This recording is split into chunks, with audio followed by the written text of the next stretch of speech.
have time for a blooper reel this year. Da, da, da, da. No. No, it's in there.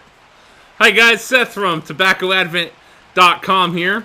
Don't go there, it's been hacked. Don't worry about it. And also... Hi, I'm Scott from Aristocop.com. And together, the three of us, that would include you, we are Mark Woodman's Breakfast Club. Welcome back to Tobacco Advent Day 3. Tobacco Advent 2015 to be exact. And as Boy climbs up to get the next ornament, I'll remind you that the person who sent us this tobacco will be receiving the coveted Mark Woodman's Breakfast Club sticker. Who's covering this? I don't know. Okay.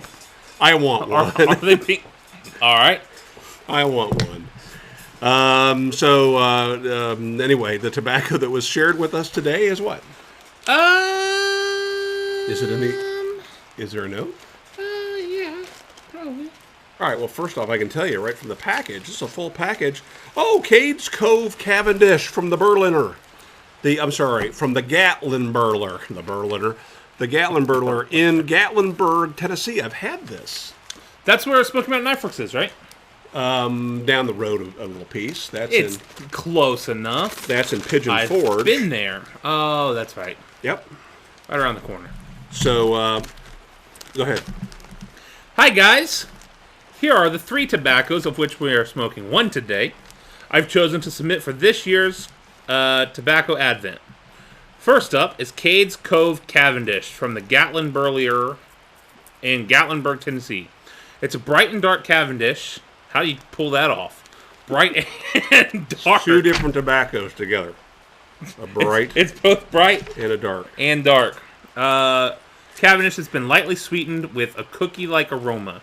It has been their best seller for more than 30 years. I'm going to go ahead and skip these because he goes through the other tobaccos. Which we'll cover. Yep. At least one of them. I hope you both enjoy the tobaccos I've sent this year. I enjoy being a part of the Mark Woodman's Breakfast Club and look forward to watching and hearing about this year's entries. Merry Christmas, Jeremy Bloom. Thank you. Thank you, Jeremy.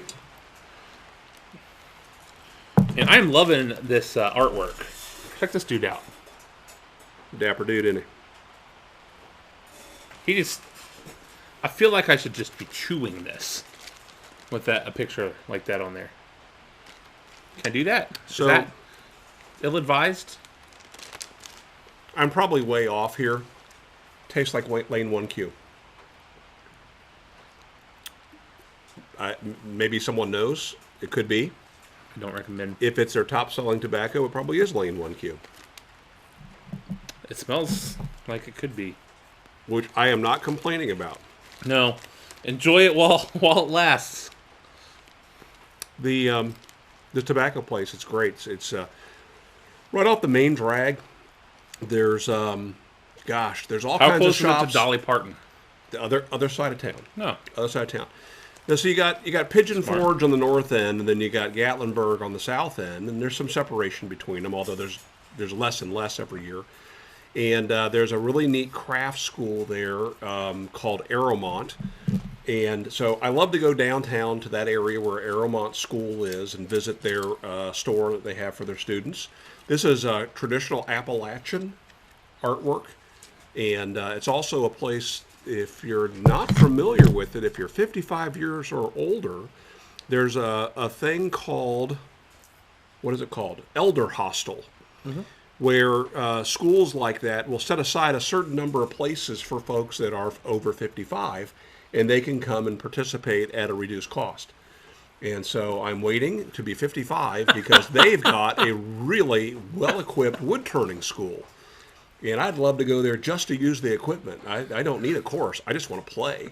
you just want to go what's neat camp, too, huh? What's neat is they'll do the class through the day, and then when the class is over, the students have the run of the shop all evening.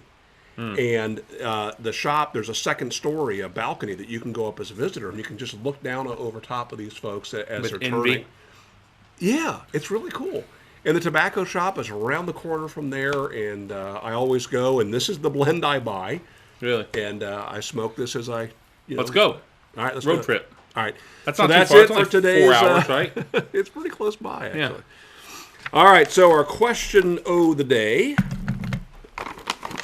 is... I haven't been to Smoky Mountain Knife Works this year, and it is Christmas time, so well, we time for me to buy a knife for myself. We didn't go to Nashville this year. We didn't. Usually Didn't take a road trip. Part of that trip. Not been to Kentucky either. Okay, if you were if you were the reindeer, what? If you were in the reindeer class with Rudolph, what would you have done when the other reindeer started teasing him? Did the reindeers go to school? I don't recall that part of the song. I know that they played reindeer games. Was that PE? Well, remember in the cartoon or the claymation, they were at reindeer school, at flight school, right? And so they were learning how to fly. I think it was Donner was in charge of that, and so I think that's probably a reference straight from the claymation story, which is far and away more complete of a story than just the song. Right. Sung by Gene Autry, I believe. Yeah. All right. Well, if I have learned, if I've learned one thing in my 30 years on this earth, it's that the best way to get ahead is to tease people that are different than you. So absolutely, what I would do is I would be the best teaser in the class. Yeah. So that everyone knows not to mess with me. Let's face it. If we befriended him and beat up some of the other reindeer, it would screw the whole story up, wouldn't it? That's true. So really, we owe it. He needs to be isolated. Again, we owe it to the kids. Yeah.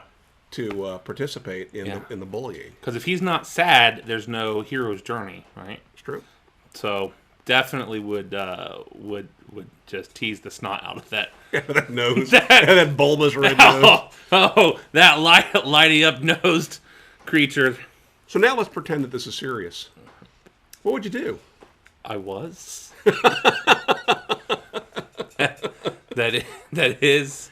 I have to admit, I used to kind of root and help the underdog, and I probably would have either given him some great ammo to use against the bullies, or I would have picked on them mercilessly.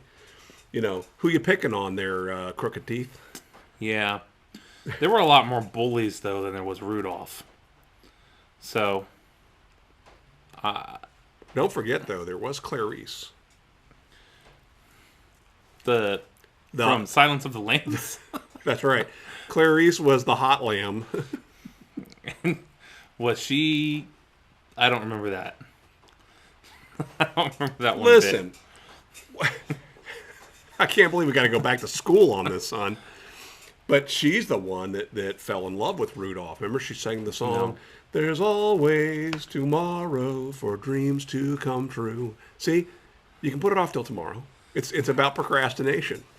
Oh, so she's not helping him either. Nope. He's like, don't worry about it, kid. You're not going to amount to anything today. Maybe someday. Yep. So I'm with her. He's probably just needs to wait until he grows into that nose of his. Okay, so, gosh, what's your answer to that question? If you were in Rudolph's class... Can we just take a moment and acknowledge that somebody should have vetoed that question?